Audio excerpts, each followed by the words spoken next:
So I, Sarah Narici, being the Deputy Returning Officer for the Alongside ward, you've noticed that the number of votes recorded for each candidate is as follows.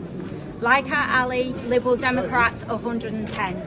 Bernard Joseph Eckerby, Green Party, 258.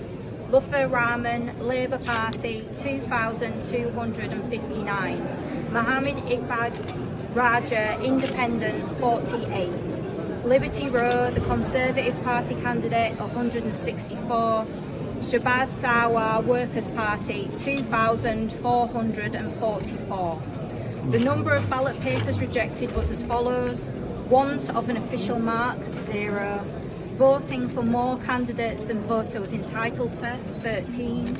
Writing or mark by which the voter could be identified, 0.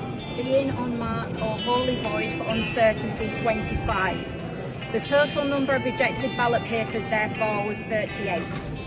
The total votes cast, including rejected votes, were 5,316, and the percentage turnout was therefore 38.02%. I declare that Shehbaz Sawa is duly elected for the Alongside ward. Yay!